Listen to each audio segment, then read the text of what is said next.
On Friday at work, I'm a bit of an everyman. I do it all. I'm sort of a jack of all trades, Renaissance man. A Renaissance man. They call you Mr. Renaissance I sort of help out around the office. Whatever anybody needs, I help out. So this annoying guy, he's an old guy. Probably in his 70s, mid-70s. Those are the most high-paying roles, right? The ones where you do a little bit of everything and help everyone else. Yeah. It's kind of like you're the top head honcho. I'm sort of the head honcho where I do everything and help everybody else. Yeah. And I get paid. The way I get paid for other people. You remember that Mr. Thompson doesn't like cream. Yeah. Yeah. I'm sort of the glue that holds everything together. That's what they call me at the office. The glue. The Renaissance man, Mr. Glue. I'm walking down the hall. They go, "Hey, Glue." Hey, Glue. Anyway, you're going to want to run this by Glue real quick. See if you can. Glue! So this guy, he's like a sort of a nebbishy guy.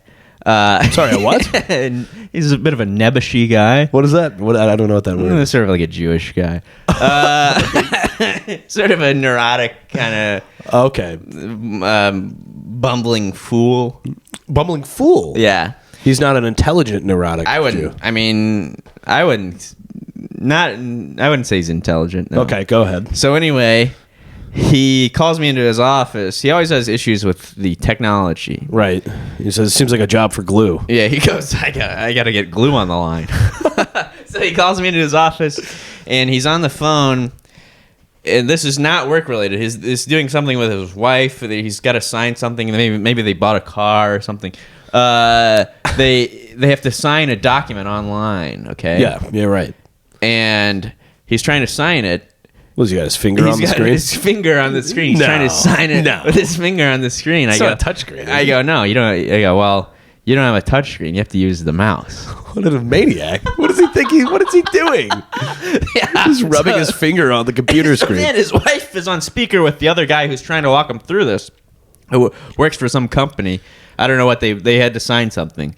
So his wife goes, "Oh, he doesn't. He's on the computer. He doesn't have a touch screen. He's a day." And then he's like, "I figured it. I got it. I figured it out." They're arguing. Oh my god! And then the guy on the other line that works for the company, he's like, "Well, you guys got it. That's good. That's all we need." And he's like trying to get him off the phone. Well, they've clearly been arguing. I'm starting for to worry hours. about what he was signing off on. I think he's got taken on a ride. I think so. Yeah. Well, yeah. And you sure this will pay off? Yeah, it's signed right here. I'm trying. Glue. I need help with my reverse home mortgage. This guy makes 6 times your salary. He's over there fucking with his finger on his monitor. I know. Yeah. It's unfair. It's unfair. I'm bad with technology too, but not that bad. You know what pisses me off that I can't do? Anytime I call an Uber and it's a fucking Tesla that picks me up, I can't open the door. I can't figure out how to open the door. And I immediately get furious. And I go, God, the fucking thing. Yeah. And then the guy's like, so actually, you have to push it in. Yeah. Yeah. And then the first thing they go, fuck you. Yeah, you figure you finally open the door and they go, yeah, it's because it's a Tesla. Yeah. Oh, you struggle that because it's a Tesla. I didn't know. Yeah, did you know you're riding in a Tesla? Yeah. That's the one thing cars had an issue with, the door handle. That's the thing that needed to be improved Let's upon. solve for that. Door handle. Because it needs to be smooth, aerodynamic, so it could go faster. Yeah, that was my problem with cars, the door handle. And I also didn't like the horn. I wanted to be able to change the horn to whatever noise I wanted. So the horn's not enough options on the horn. The door handle is a mess. It's a mess. It's complete mess. You know how if you have things in your hand, you could easily grab the door handle? Right. We throw that out the window. Throw that out the window. But good luck getting the window to roll down. Also, you try to get out. Yeah. He's like, you have to roll down the window first. You gotta press the. You gotta crawl out like no the fucking Dukes of inside. Hazzard. There's no door on the inside too. When I get out, I go, how the fuck do I get out? And he goes, it's a Tesla. That pisses me off. You know what else? This is all cars now. The push button start. I don't like the push button start. You don't like the push button start? No, because the key fob. Here's the regular key, the old fashioned key. How could I forget? Well, it's a thing of the past. Well, right. We threw it out the window. Yeah, I threw it out the window. But you know what I never had to do with the old-fashioned key? Replace the batteries. Yeah. Right. Yeah, that's no good. Yeah. So now you forget to replace the batteries. Now you can't go anywhere. You can't start your car. You can't go buy batteries. That's for sure. Yeah, well, you'll have to walk to CVS. And good luck getting the batteries out of the cage in CVS. Locked up in a glass we box. live in hell. We've created hell. We've created hell. I can't start my car. I can't get the batteries out of the cage at CVS. We're in a fucking line behind 100 people. Yeah. So anyway, everything sucks. By the way, this podcast. Yeah. By the way, I went to CVS the other day. I had to get condoms. Oh, look at you, my friend. Found myself in a bit of a lucky circumstance. Sure. Went to go to get some condoms. Yeah. And I was sweating bullets. I was like, of course they're going to be locked up. Yeah. And I'm picturing myself just standing there with the fucking 60-year-old lady going, let's do the ultra thin ribbed, her pleasure, you know. But luckily they weren't locked up. It's like the only thing that's not locked up. The only thing that's not locked up and is you'd the condom. think people would steal those for sure. You would think so. I thought about steling them. It's embarrassing to purchase. It is you put embarrassing on the to counter, purchase, yeah. And they look at you and they go, "You dirty pig." Oh, yeah. Oh, you sick fuck. Well, and they go, "I don't see a ring on that finger." yeah, exactly. Somebody's living in sin. Okay, so no ring, no CVS card.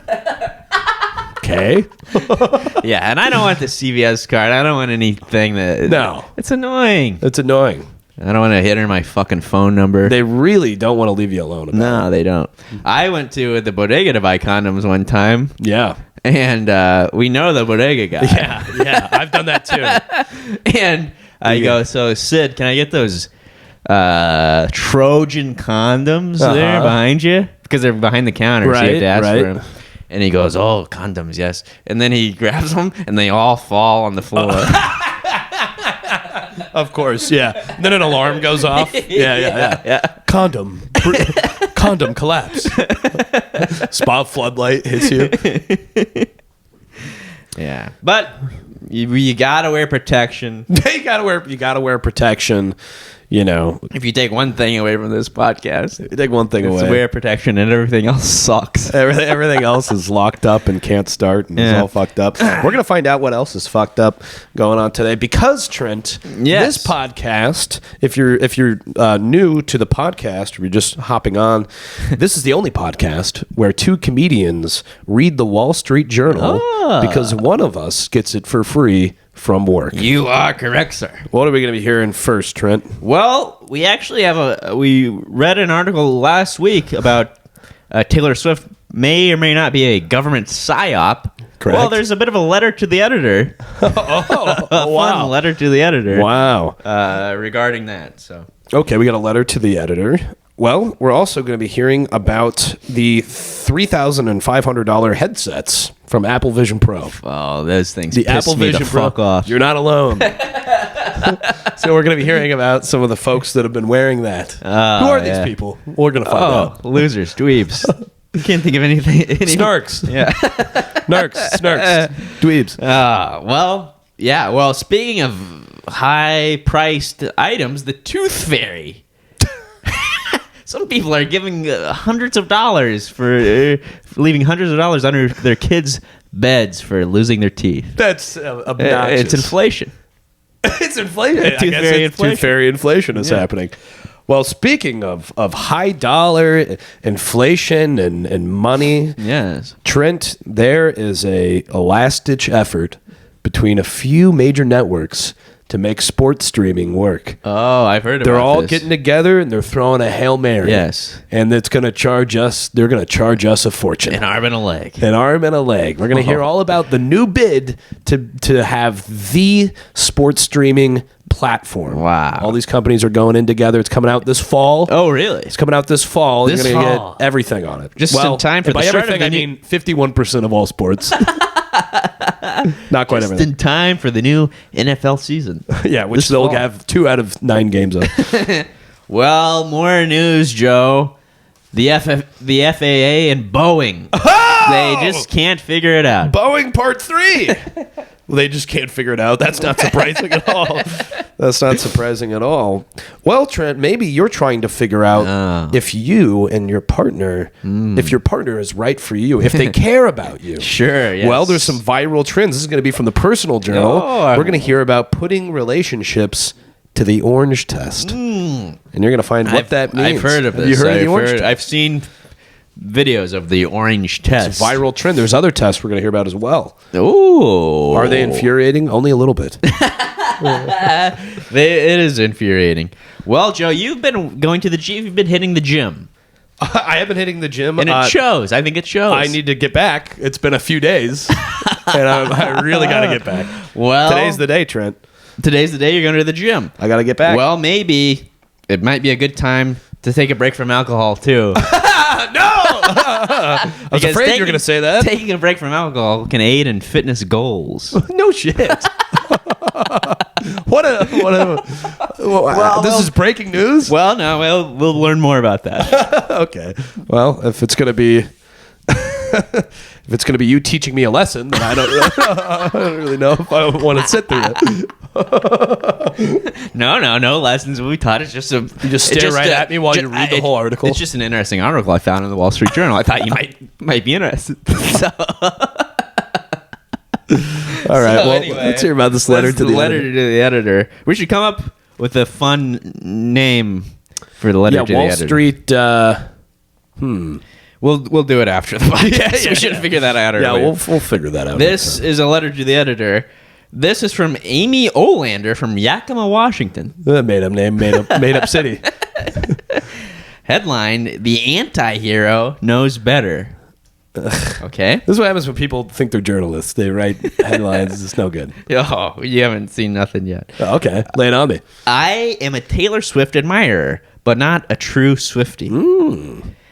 I'm a conservative, but not a MAGA Republican. Because although I voted for Donald Trump... I'm the perfect person. Because although I voted for Donald Trump twice...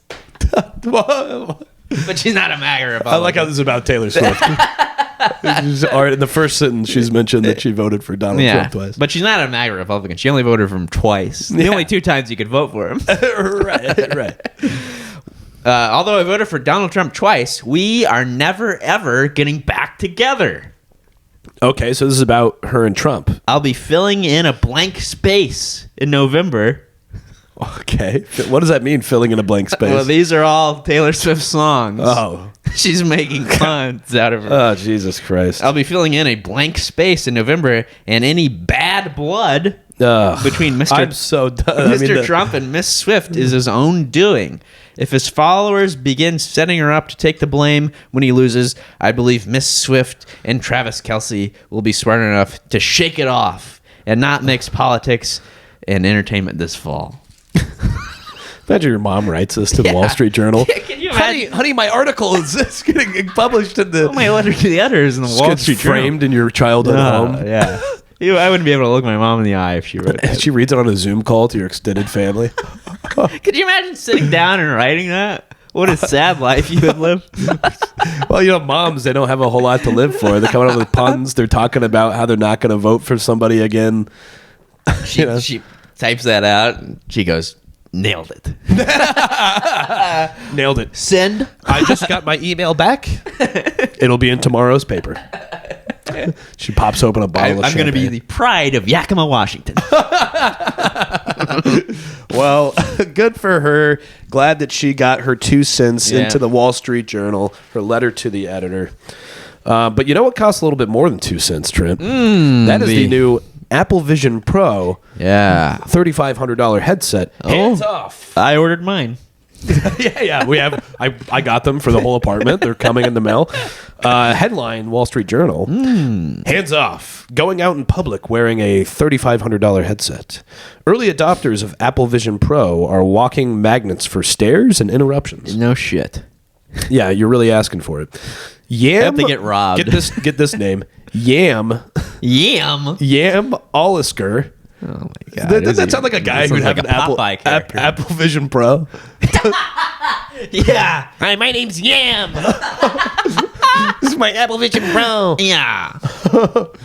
Yam, honey, your Apple Vision Pro's here. Ooh, oh boy. Fucking Yam. I'm going to punch this guy in the face if I ever see him. What's this scissor? Rutabaga?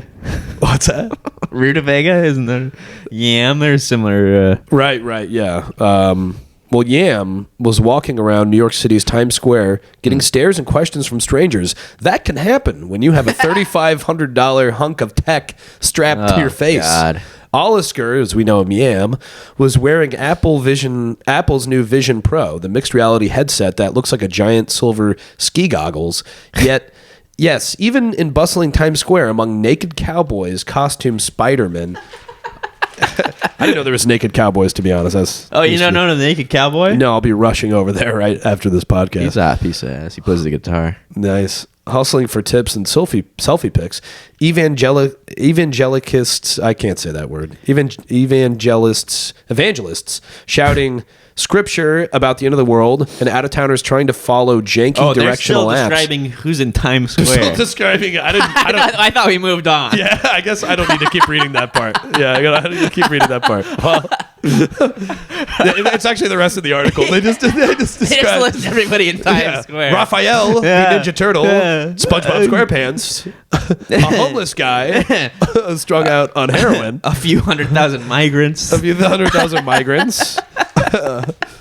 Well, since the Vision Pro went on sale, early adopters taking them into the wild have been gawked at and judged for covering their eyes and about half of their faces. They should be shot in the head. They should be all shot in the head. Not that we would ever condone something like that. No. When they could be, avoiding eye contact with other humans the normal way by staring at their phones. That is a good point. Who are we to judge when we stare at our phones all day? No, I'm kidding. We should judge these people. It's embarrassing. It's shameful. The Apple Vision Pro is one of Apple's first major product launches in years. It does what a phone or laptop can do, send emails and show movies, but tracks your eye and hand movements when you want to click on an app or write something down. Yeah, there's probably no negative repercussions to that technology. I'm sure Apple, knowing how your eyes work and all your sensory impulses on your face, that's a good thing. Yeah. The questions from strangers are reminiscent of when the first iPhone came out. How do you type with no buttons? Or when AirPods took over the streets? Is that person talking to himself? Apple, which first unveiled the Vision Pro in June, calls it revolutionary. Yeah. Its first product you look through and not at. Look through. Others say they are turned off by seeing people walk around in public looking like they're about to ski down a black diamond at Telluride. That's pretty good. That's actually That's a pretty good line. Dante Lentini strapped on his new headset and put his Dante Lentini. Yeah, get this. Speaking of Tesla, Dante Lentini strapped on his new headset and put his Tesla Model Y. Yeah, of course he has a Tesla. Into autopilot. In the video posted on X, formerly known as Twitter, the 21-year-old Tesla owner and Apple Vision Pro owner, by the way. Christ. Lentini can be seen heading down the road, fully immersed in the augmented reality aspects of Apple's new device, while his Tesla does the driving. Quote, it was so futuristic. Oh, wow.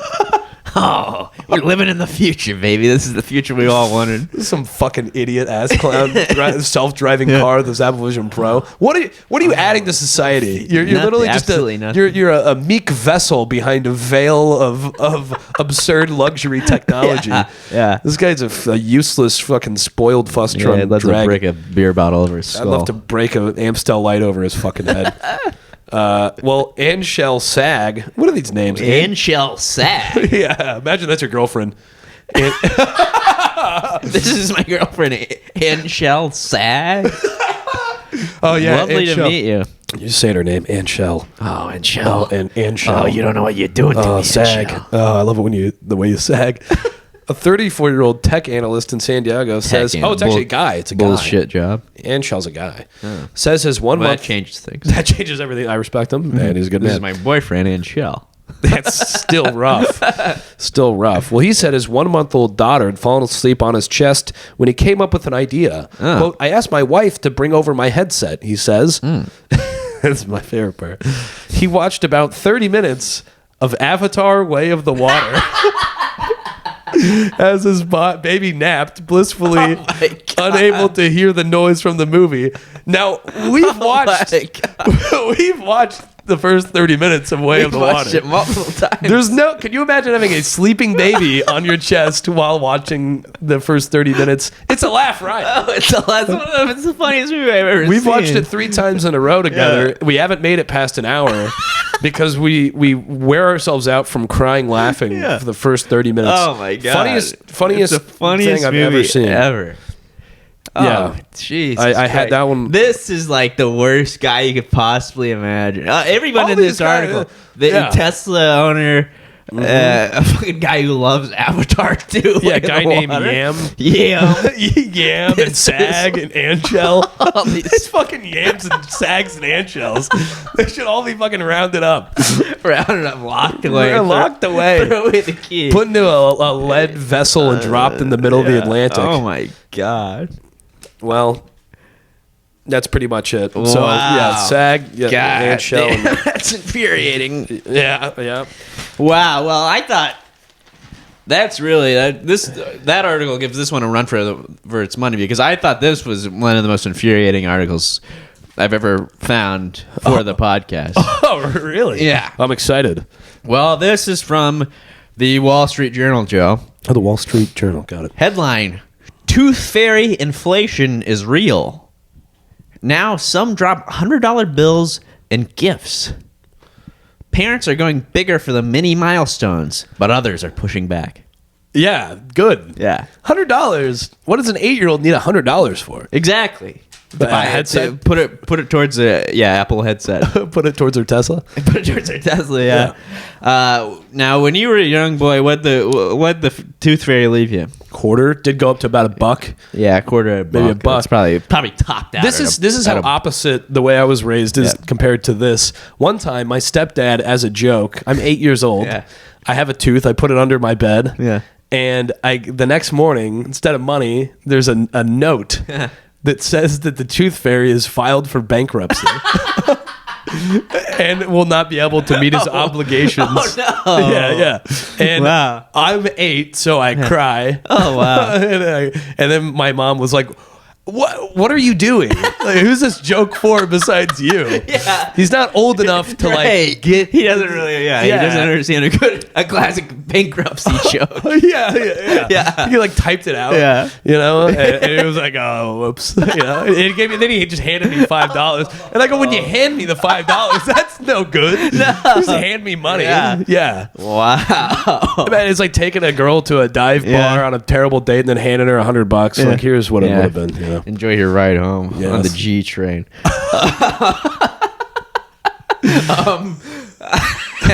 It's a hilarious prank in hindsight. It is pretty funny. It made me laugh. Yeah.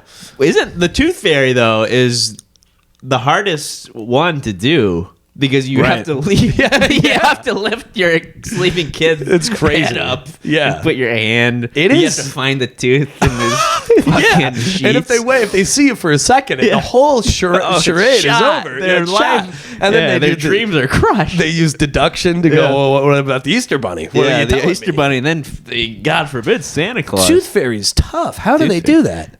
How do you get... I'll have to ask my brother when he becomes a tooth fairy. Yeah. I don't know how you get the tooth out. You put the dollar in. Yeah. Maybe you just put your hand over their face while you do it. So if they wake up, they can't see anything. Maybe. That's what I would do. You put your fucking trembling hand over their face. That's why I'll never have a kid. So did not deal with the tooth fairy. So when her daughter was about to lose her first baby tooth, Coco Lawson went to work researching ideas. She wanted to make the tooth fairy experience. Who needs to research ideas for the tooth fairy? Yeah. Get a life. You gotta research. My kid. Let me fire up Pinterest. Let me fire up Pinterest, type in tooth fairy ideas, and see what pops up. And they go, you're going to want to get more. She wanted to make the tooth fairy experience magical. It's already magical. It's magical enough. It's a tooth fairy. Magical enough is exactly what it is. Yeah. You know, we've been doing it for years. It's fine. You didn't need to be improved upon. You're not waking up and going, if only it was more magical. I pity the most cynical child on earth who's like, the tooth fairy came. didn't really live up to my expectations. And that did happen to me, but for good reasons. Well, the bankruptcy, yeah. She gave her daughter a $100 bill decorated with glitter and tiny removable rhinestones. What did she lose? The most valuable tooth of all time? Quote, she kind of lost her mind when she found it, says Lawson, who lives in Temecula, California. But some cousins were jealous about the Tooth Fairy haul, and Lawson said, quote, she did get a little pushback from friends. Yeah, you're setting unreasonable standards for these kids and their fucking teeth now. They go to school, they talk. Don't you understand what you've done? You've blown up the whole ecosystem of parents. God, you blew it up. God damn you. There's just a husband somewhere throwing everything off the dinner table. I bet this girl's a single mom. I quote, I simply said this is just what she took everything in the divorce. Yeah. Well, you'd hope the husband would be like, hey, let's cool it a little. Yeah, we have to give her $100. Maybe a rhinestoned Lincoln. Quote, I simply said, this is just what our Tooth Fairy does, and suggested they make it special in their own way for their kiddos. That's annoying, too. Yeah, she's well, actually, our Tooth Fairy... Yeah.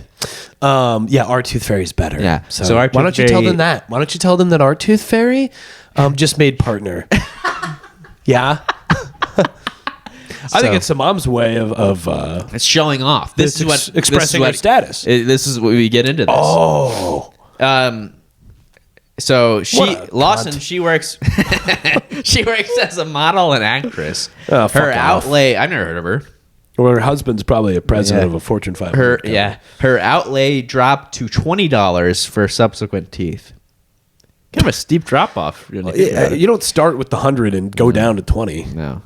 The Tooth Fairy is getting more generous and creative worldwide, and parents are learning how tricky that can be. Parents already were going big for birthday parties and college acceptances, but now they are increasingly making a splash for smaller milestones too. Pinterest, the online platform for sharing ideas. That's where I go to get all my ideas. Yeah, it's the online library, they call it. Just like Plato's library in ancient Greece. We have Pinterest. Yeah. Pinterest calls the phenomenon, quote, inch stones. What? Not milestones, inch stones. It's not a stone. There's no stone. No. You lost a tooth. Here's $1. Let's move on. Well, yeah. Accomplish something. Yeah. Join the do gymnastics. You've done something every kid has done since the beginning of time. Didn't do anything. Lost a tooth. Good for you.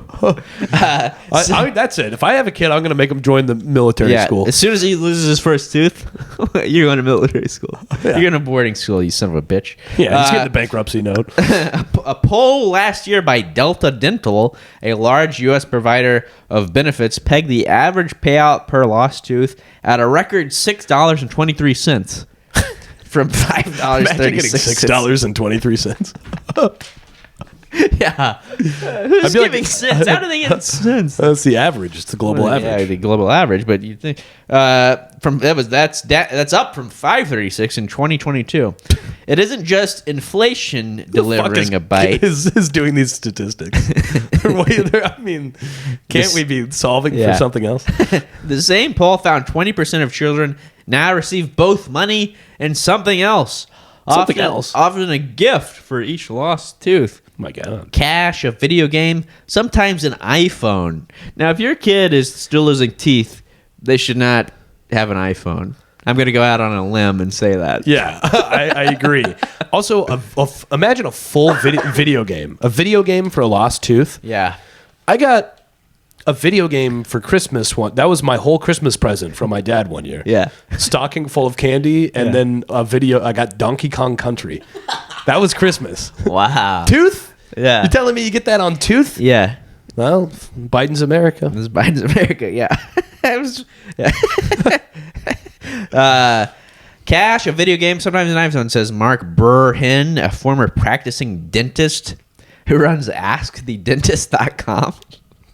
It's the parents. They find the most infuriating people for these things. It's the parents competing Yes. To improve the gifts, adds Burhan, 64, who lives in Napa Valley.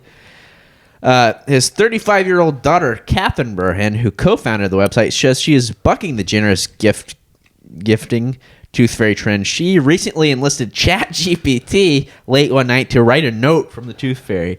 These people should not have children. No. You can't even take 5 minutes out of your busy day running AskTheDentist.com to write a heartfelt note. You have to use ChatGPT. You have to use ChatGPT to write a cute note to your child. Oh my! You're a terrible parent. Yeah, you can't say. Take off the Apple headset. Isn't that the fun part of being a parent? Yeah. Is pretending to be Santa Claus and the Tooth Fairy. Right. Writing a letter to your kid from Santa Claus. Yeah. Imagine our ChatGPT letter from Santa Claus. I can't think of anything sadder. I can't think of any. It would be heartbreaking. It would be the worst. It would be the worst. I would ask to be put up for adoption. She's just in a mansion. Alfred, have ChatGPT write the Tooth Fairy note. Cancel my 7:15. Have the other guy named Alfred bring around the car. Yes, Deborah. Ginny Pierce of Beaufort, South Carolina, was stunned recently to see a video posted by a mom with more than 600,000 TikTok followers of her daughter getting $100 in Canadian money, about $74 US, from the Tooth Fairy for her first tooth. Quote, "Damn, you're killing me and the Tooth Fairy," Pierce commented. Speaking by phone later, Pierce, who is 42 and a waitress, said her 6-year-old son had just lost his first tooth. She gave him $2. That's how should be. It's $2. Yeah. Instead, you got somebody your kid goes to school with. Their mom has 600,000 followers on TikTok, which is not a red flag at all. I don't want to be around anybody that has 600,000 followers. Not at That's all. a fucking annoying person. Yeah. Quote, "That's what I think the Tooth Fairy should leave. It's not a big celebration," Pierce said, "but every holiday is like that now. Some local parents, are bringing gift bags for every kid in her son's class for Valentine's Day, Easter, Halloween, or their own child's birthday. Quote, you feel like you have to compete. You have to do one or your kid is left out." It's all a big competition. Everyone wants to post it online and look like, oh, look what I did.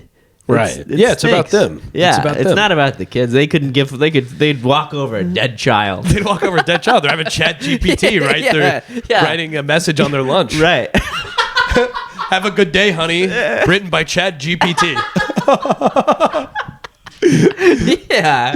Meanwhile, it's electronically signed. It's electronically signed. Meanwhile, every kid in the class, they're like, look under your seat, and it's a brand new car. They're pulling an Oprah on all the kids. And they can't even look their child in the eye. Yeah. Oh, it's a nightmare. I'm a wonderful mother. I'm a wonderful mother. The Canadian mother in the Tooth Fairy video, Kendra, said by email that $1 or $2 can't really buy much in Vancouver, where she's based. So, quote, getting a $100 bill for her first tooth, I was able to show her the value of money and how to make it last. If you're losing, you don't need to buy anything if you're a kid losing a tooth. Yeah. Also, giving people money does not teach them the value of money. It's famously doesn't. Yeah. I give her $100 to my 8-year-old to teach them the value of money. I don't think so. She doesn't know the value of money. No, she's wasting it on her. Nobody knows the value of money. Well, Trent, I'll tell you who's trying to figure out the value of money. Yeah, and I mean they're really trying to figure out just what are we willing to spend. Yes, we might be willing to spend $100 on a tooth. Ooh. Some of us. But are we willing to spend $50-$60 a month on some sports? Some sports. But not all sports. Why wouldn't you just... Now, before we get into this, I'm going to make a statement. Okay, wow. With cameras rolling. Okay, cool. And you can put this on record. Oh, wow. Wall Street Records? Yeah, Wall Street Records. Oh, wow. Why, if you're spending this, just get cable. Well, we're going to get into that. Okay. We're going to get into that. Yeah. So cable is a big part of all of this. Yes. And it's dying, as we know. But we'll get there. So this is from the... But I do have you down on record. Yeah, please. You can quote me on that. No, this is I'm pro cable. I love cable. I know. I think we should get it. We should get cable. Now, this is from the Wall Street Journal. Yes. Sports streaming bet is a Hail Mary. Venture to bundle live sports needs to cover high costs and keep leagues on board. Disney's ESPN and Fox, two of the league's biggest media players, announced alongside Warner Brothers Discovery that they would create a new streaming service to offer all live sports programming. What they didn't do was bring in the NFL into the conversation. So the NFL was a little, and this was days before the Super Bowl, that media behemoths were willing to risk the ire of the NFL shows the sense of urgency, even desperation, that they feel about solving what is arguably the biggest riddle in their industry, finding a business model that can work in the streaming economy. You see, Trent, to do that, they made a profound shift without consulting powerful partners like the NFL, revealing it days before the biggest sporting and television event of the year, the Super Bowl. They're taking the chance that by joining forces with big rivals, they won't draw antitrust scrutiny, and they're doing it with a product that consumers might not even want. in part because the new service won't deliver anything close to the entire landscapes of sports programming. So they're making a bad product and they're pissing everybody off. That's the takeaway here. Sports have been the linchpin of a hugely profitable cable TV industry for decades. But as consumers cut the cord in droves, pushing that business to the brink, making the transition to streaming has been rocky. Great movie. Yeah, great movie. Sports movie. One of the top 10 sports movies of all time. Probably won't be on the platform. So Mabry's movie must-see is Rocky. Mabry's movies must-see. We haven't heard about that for a minute. Media companies collectively pay billions of dollars annually to the NFL, the NBA alone. Cable makes the math work because of its inherent subsidy. Even households who don't watch channels like ESPN pay for them on their monthly bill. All these channels, nothing on. That's what my dad always said. And it was like that. Meaning the high rights costs are spread among higher numbers of subscribers. That's what makes cable work. Right. What ESPN, Fox, and Warner Brothers settled on was to create a slimmed-down version of a cable bundle in streaming form that is focused on sports. The as yet unnamed service, expected to launch this fall, will carry 14 networks, including Disney's ESPN channels and its ABC network, Warner's TNT and TBS, Fox's broadcast network, and sports cable channel. The service will feature major sports, including the NFL, NBA, Major League Baseball, college football and basketball, golf, and NASCAR. By packaging together all content, the companies are hoping they can bring in enough sports-first consumers to make the economics work. Good luck. We're rooting for you. Wells Fargo analyst Stephen Cahill projected, based on various assumptions, that the service could break even if around 6 million subscribers paid at least $40 a month. The companies are discussing a price that could approach $50 a month. People familiar with the situation. So $50 a month to watch sports. But again, it's not all sports. It's not all NFL games. Right. And it's not all everything. With the streaming venture, Disney, Warner, and Fox have decided to leap into new business, even if it accelerates cable's collapse, which it will. With the real risk that what they are building won't be anything nearly as lucrative. As one rival executive put it, they're tearing down the house to put a shed up in the backyard. Oh, good. Because this is going to be the nail in the coffin of cable, and it may not work. Everyone in charge is the dumbest person alive. Well, missing games. Even with all the sports games the planned service will offer, it still won't be complete all-in-one sports platform, partially because Comcast, NBC, and Paramount CBS aren't part of the partnership. NFL fans would still need CBS to watch Sunday afternoon football. That's not a big day in sports at all. NBC's Peacock for Sunday night football, and Amazon Prime to watch Thursday games. So you get Monday night football and the NBA and golf. Yeah, the occasional Thursday. No, the Amazon's on Thursday. Yeah, I think they got nothing. They got golf. Everyone loves to watch golf on TV. If the sports service does gain traction, it will deal another major blow to the cable bundle by driving more consumers to cancel their subscriptions. Sort of former chairman of ESPN quote, "It just further decays the bundle, which is the lifeblood of these companies." He said, I would be concerned if I was sitting at Disney and Fox and Warner Brothers about being part of something like this. The companies said the venture would bring in what they called, quote, cord nevers. Cord nevers. Younger people who have never had to subscribe to traditional cable. Oh. That's not a real nickname. No, they're cord nevers. We gotta get this is all these 60-year-old guys in a boardroom. How do we get the cord nevers? We gotta get the cord nevers in. Yeah. Well, this is crazy. And the biggest losers in cable's collapse will likely be owners of local TV stations, smaller entertainment networks from A&E to AMC to Comedy Central. Comedy Central, they're to on the Sci-Fi. house. They're not doing good. They're all gonna collapse. Comedy Central only plays The Office now. Yeah, the 24/7. Yeah, you know what might help their odds if they fucking came up with an original show. Yeah. Man. How hard is that? They have The Daily Show. Well, they have Monday nights with Jon Stewart. But that's it. Who's watching the other nights?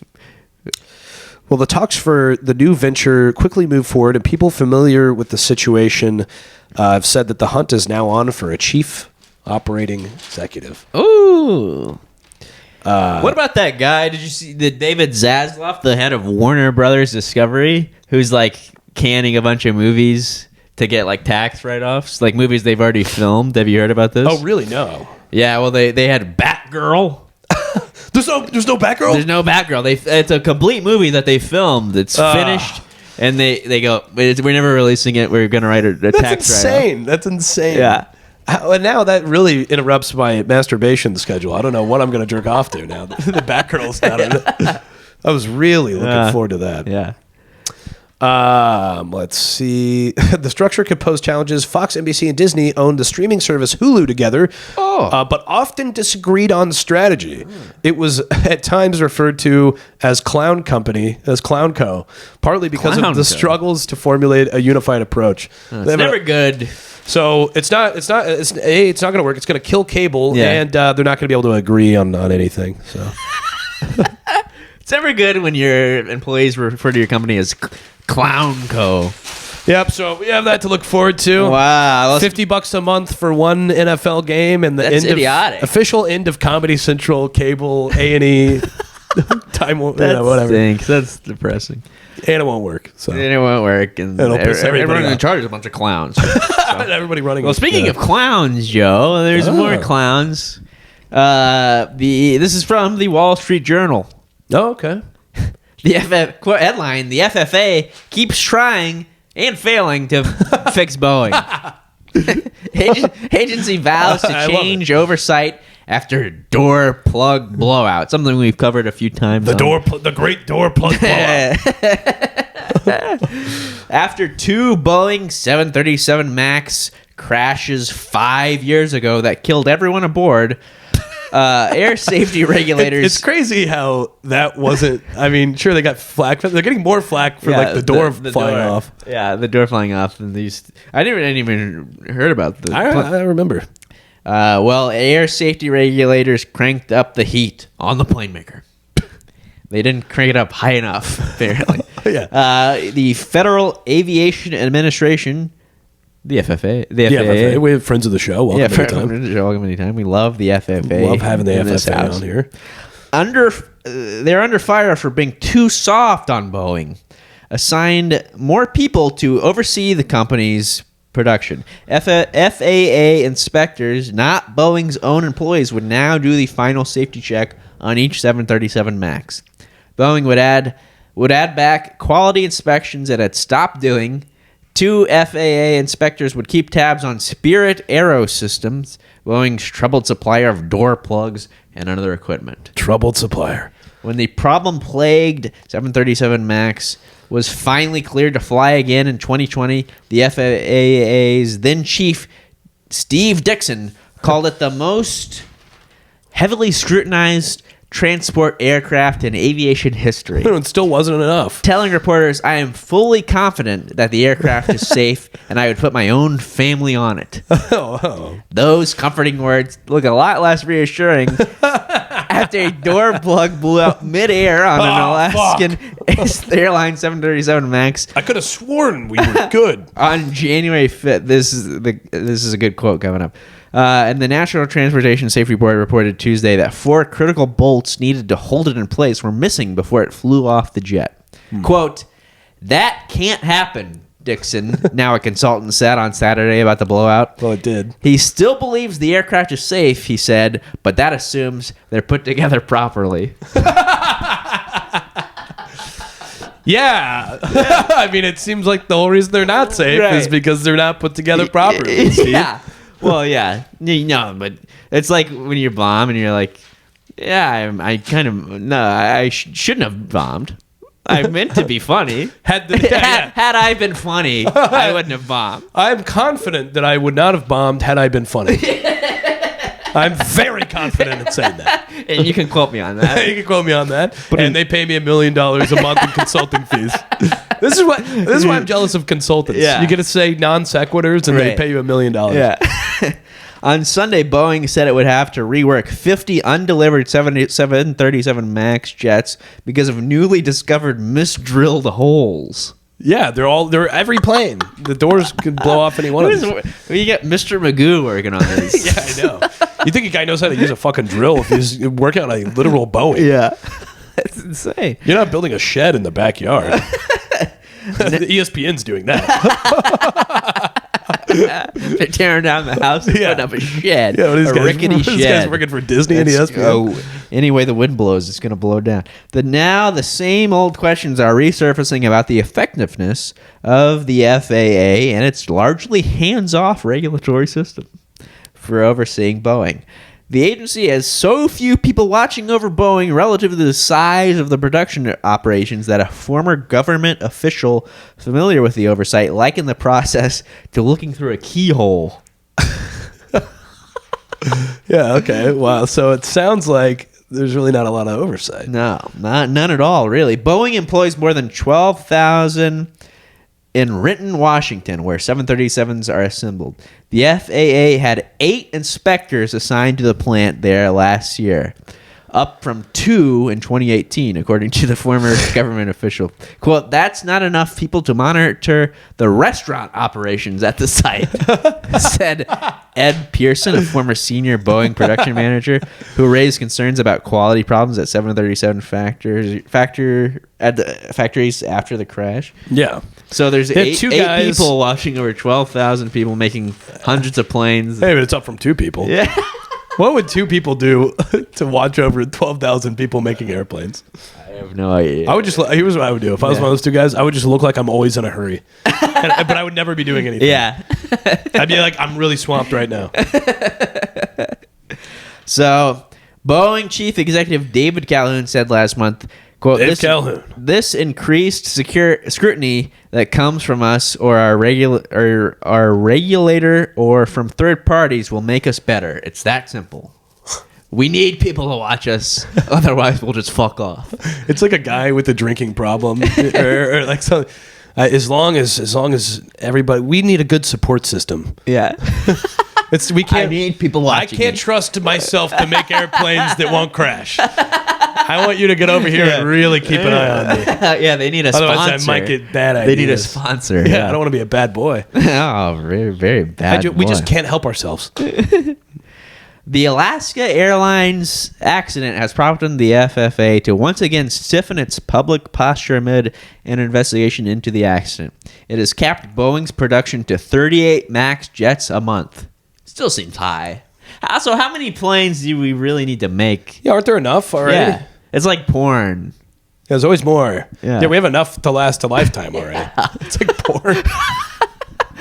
There's enough. Yeah, but it's true. But like planes, some porn, just there's like always more innovation. They become antiquated after a while. Sure. I don't really want to watch something from the 80s. It's true, my mom's generation, you know? Yeah.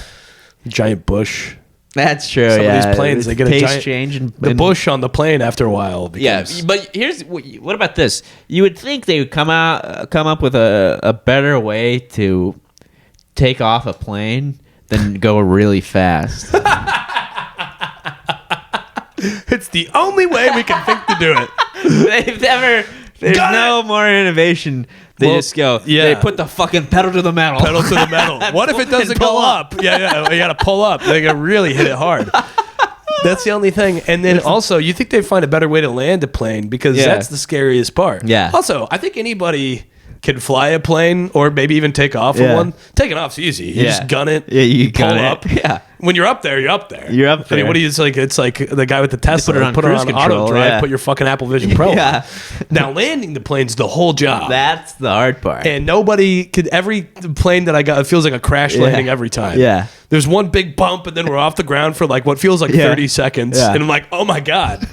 Is it going to go back down? Yeah. And then they slam on the fucking brakes and you feel like you're going to crash into the airport. Every time I think the plane's going to go right into the airport. Oh, yeah. Or when you fly into LaGuardia, I always think, oh my God, this is it. This is when we're gonna land in the Hudson. If everyone on the plane has to give a round of applause for it having landed, we need a better... It should be a round of applause. Yeah. I know. Well... We should write in to Boeing, help them out. So they make 38. They're limited to making 38 MAX jets a month, and said it won't approve an expansion of a fourth production line to a factory in Everett, Washington, until it's satisfied the company quality control system has improved. The FAA said it is sending 20 more inspectors to Boeing's Renton factory and 6 more to Spirit's facility in Wichita. Yeah. Now, Airbus, they're fine. The Airbus is fine. Spirit, you never want anything named Spirit that involves flying or aircrafts, no good. Yeah. Spirit. Also, they got to be shitting in their beds because the inspectors are coming. They've probably never been to Spirit before, and they're going they're going, oh my God. Oh no. If they think the drill holes are the beginning of, that's only the beginning. Yeah. It's a mess over here. Boeing said it has increased its number of inspectors in its commercial jet unit by 20% since 2019. Calhoun, the CEO, said the company has begun conducting more inspections at its Renton factory since the Alaska accident and it already is learning from its mistake. The FAA has also increased monitoring of problems with 737 MAXs currently flying passengers. Industry and former government officials wonder whether other defects might have slipped through. Quote, what about all those hundreds of planes that left the factory without those inspections, Pearson said. They're out there. And we don't know which one's which. we have no way to track them. Yeah. It seems like the new ones aren't going to be the problem. It seems like the ones on the market are for sure the problem. Yeah. But there's no way to test them. There's no way to test them. They're just out there. Yeah. Well, there's no way to test those planes, Trent, but there is a way to test your lover. Wow, very clever, Joe. We're going to take a little dip away from the finance and the business things that we've been talking about and take a lovely little stroll into the personal journal. Oh, my favorite section. One of our favorite sections in the Wall Street Journal. We should come up with a nickname for the personal journal. Well, this is from the personal journal, putting relationships to the orange test. Online quizzes like the Citrus Peel Challenge can start a conversation. They sure can. Okay. I'm sick of I'm sick of having conversations. Well, no more conversations. They're hard to strike up. That's why these women have come up with clever tests. Yeah. So, a tip for all the lovers out there: if your beloved asks you to bring them a peeled orange, do it. Yeah. The orange peel test, as seen in videos swarming on social media, aims to determine whether a romantic partner is willing to perform tiny acts of service, even if the other person is perfectly capable of peeling their own goddamn orange. It's one of several love litmus tests gaining traction online as TikTokers and Instagrammers post video of their partners' passes and fails. Far from scientific or fair, these tests give people bragging rights and the latest way to put every aspect of life online for approval. The videos typically begin when a woman, the tester is almost always female, the tested male, asks her boyfriend for an orange peeled, please. Yeah. His response ideally is, yes, dear. Oh, yes. Whenever he stops, would you like another? Let me stop everything I'm doing. I'm just working to provide for you. Oh, how about I peel you a fucking orange? Yeah, I'm just making money to put oranges on the fucking table. Well, it's not just the orange test. Yeah. There's other tests out there. Have you heard of the bird test? The bird test. No, I'm not familiar with the bird test. In the bird test, someone notices, say, a bird out the window and bids his or her partner to come look. Yeah. Failing to spring to the beloved's innocuous sight suggests, according to the online peanut gallery, not caring about small things that matter to the other person. So basically, your lover could say some way, look, a bird. Yeah. And most people in their right mind would keep doing what they're doing. But if they're really in love, they'll go, where, darling? A bird? Yeah. From the sky? Let me see it. Well, flaunting relationship status. I'd go look at a bird. I would look at a bird. I'm a bit of a birder. You're a bit of a what? A birder. A burger. A birder. That's what they call bird watchers. Really? I didn't know that. Yeah. That's a weird word. I'm a birder. Yeah, I'm kind of a birder. This is my friend Trent. He's a birder. Bit of a birder, a bit of a cinephile. They call him Glue. He's a cinephile and a birder. Glue. Hey, they call me the Glue. I'm a bit of a birder. I walk right away.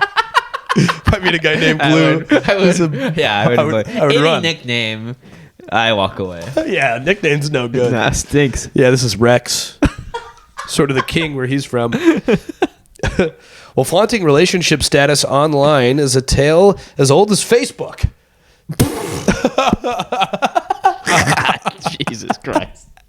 These new tests let people humble brag, as few men fail to peel the orange or look at a bird. Sharing them reassures the poster and everyone else on TikTok that she is correctly adored. Oh, sure. Couples say the test can open up a deeper dialogue, while others, often male partners, tend to be less happy about being pop quizzed on camera. Yeah. Commenters shower the couple with praise or note how their partners are just as loving. If a person fails, they sometimes urge the couple to break up. Oh my God. You imagine you peel an orange and now your girlfriend's going to leave you because the comment section on her TikTok.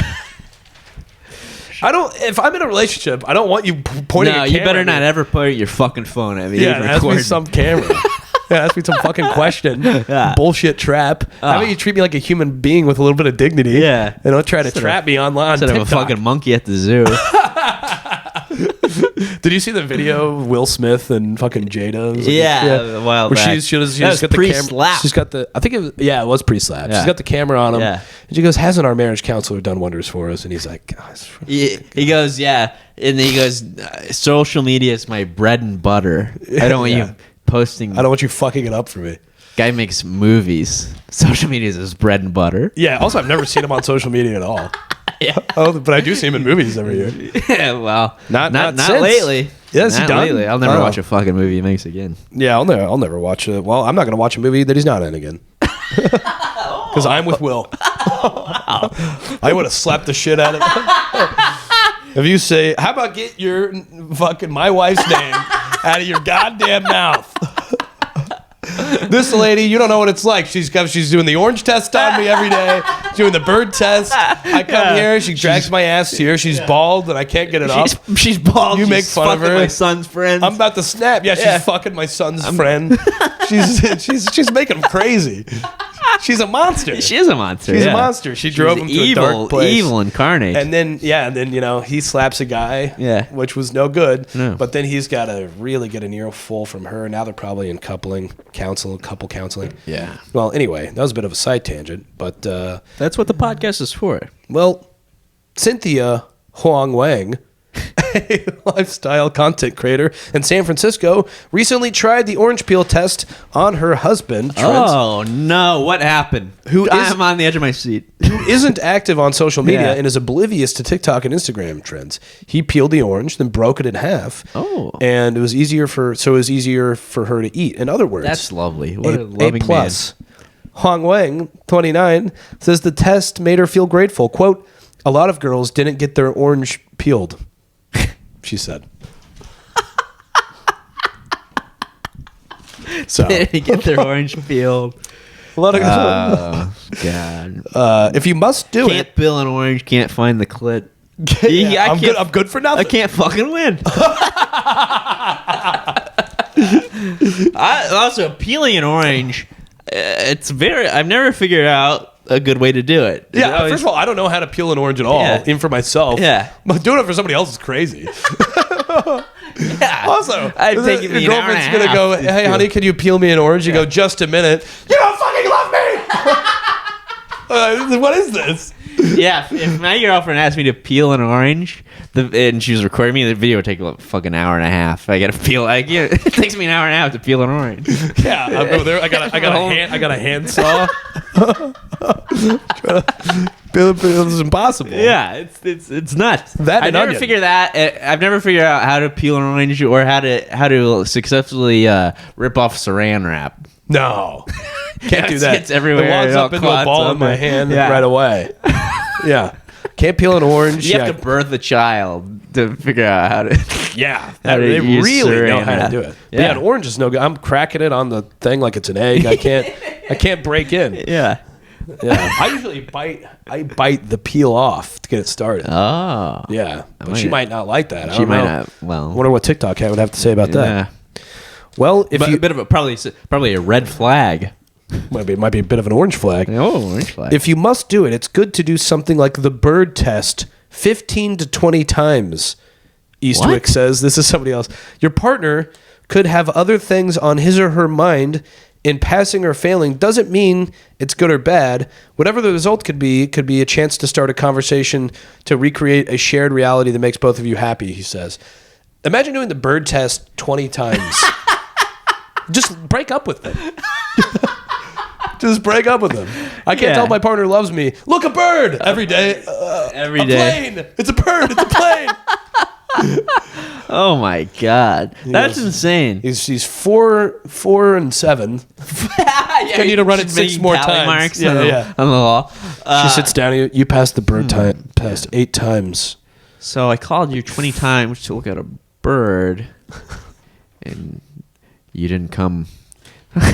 Well, that's insane. Once is enough. If your partner is saying, "Hey, every day, look at a new bird," I've seen birds. Once is too many. Yeah. Don't try to trick me. Yeah. Right. Yeah. It's not everything needs to be a test. Don't trick and trap and test me. Yeah. Don't fucking test me. You won't like me when I'm belittled. Don't you fucking test me. She goes, will you peel an orange? And you go, don't you fucking test me. What? You doing what I think you're doing? You doing what I think you're doing? This is a fucking test, huh? You just punch a hole in the wall. How about that? Hey, there's your fucking test. Can you do drywall? That's my test for you. Yeah. Imagine the great generation doing the orange test on each other. Oh God. Wow. Doing the bird test. And then trying to start a conversation. Yeah. Well, sorry, I just got back from World War II. An orange was a fucking delicacy for that generation. Yeah, true. For thousands of years. Yeah.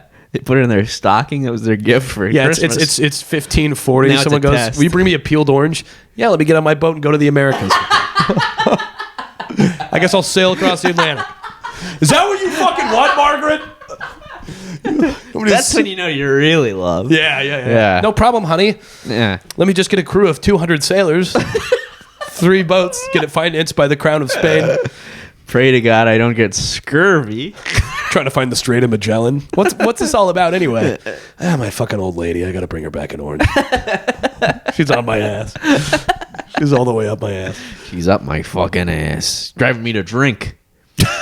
Back to the drink. Back to the drink. But speaking of drinking, Joe. Oh, no. Amazing. What a transition. If you're trying to be physically fit this year, you might need to cut back on the drinking. But fun. It's fun. Well, it is fun. From what I've heard. But this is from the Personal Journal. Again, this doesn't seem like breaking news to me. Well, maybe there's something I don't know. This is from the Wall Street Journal. This is from the Personal Journal.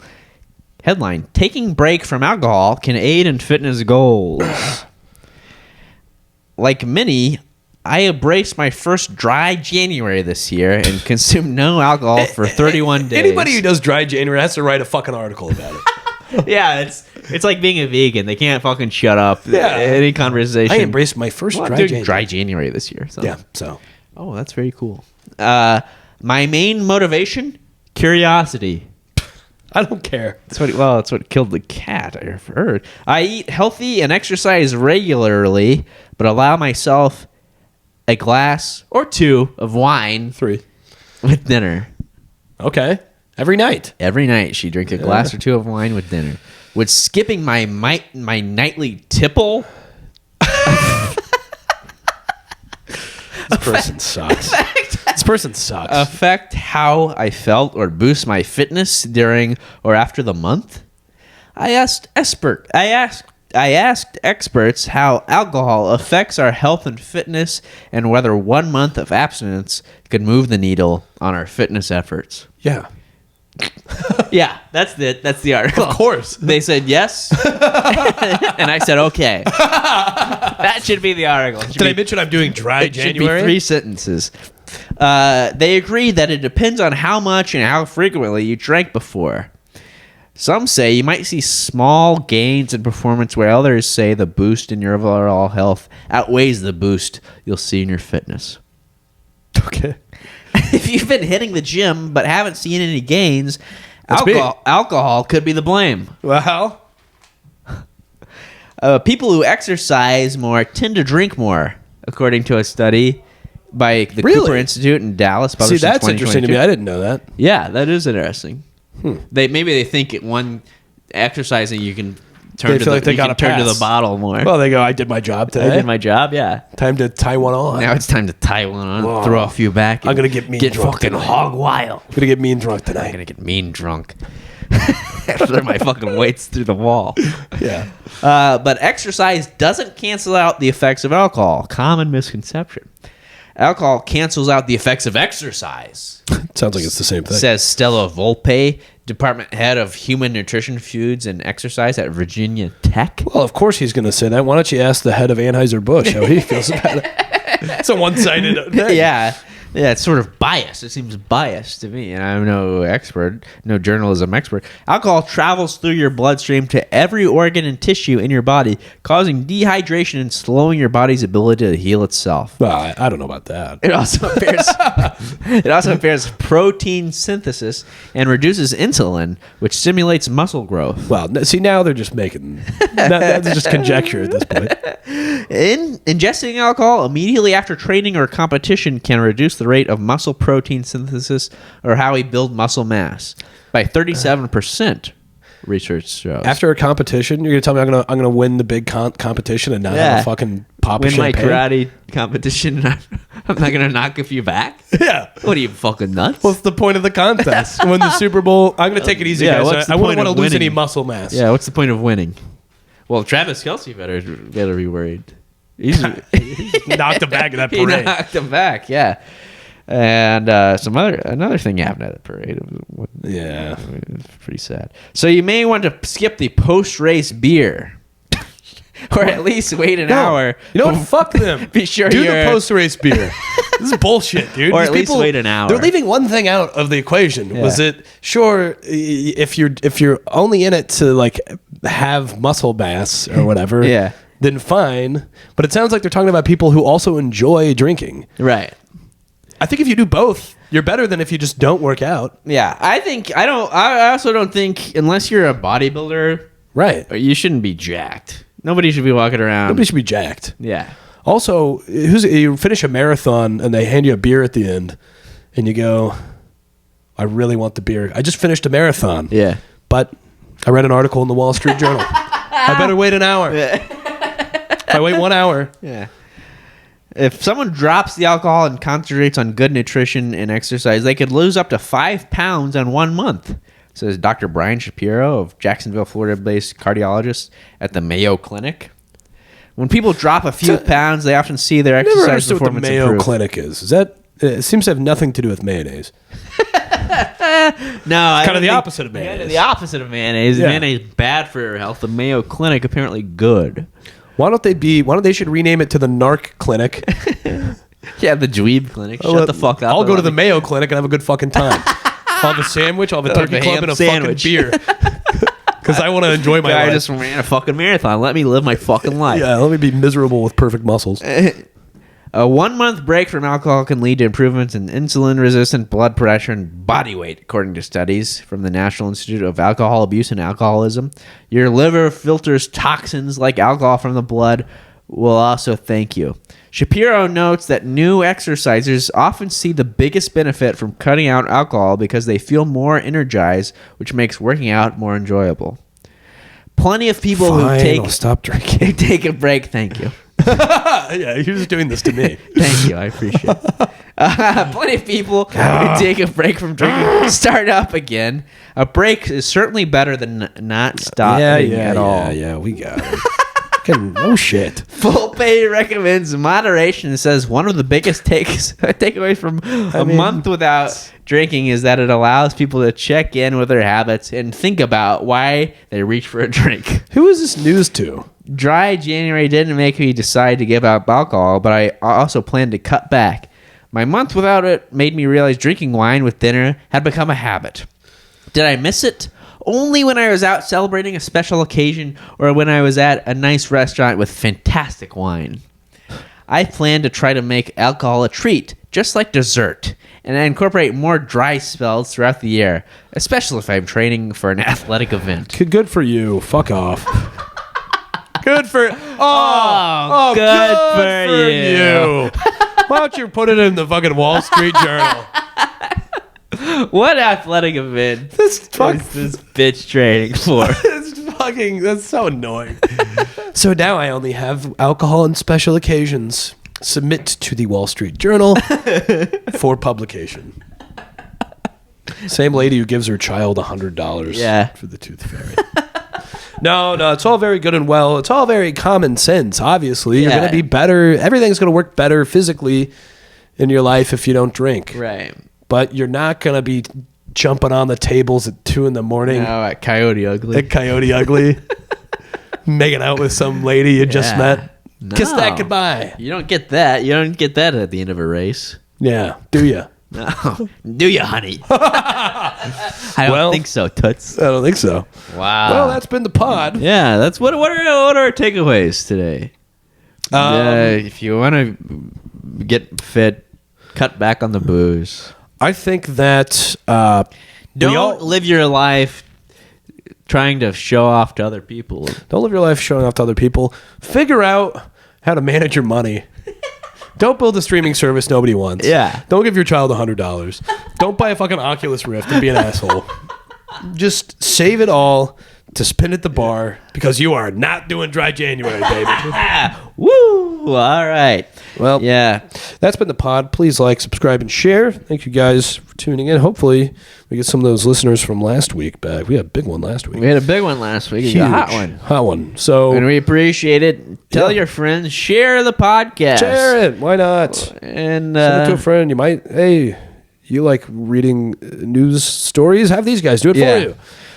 What about I signed up to get a Chase credit card? This kind of plays into telling your friends. Yeah. Okay.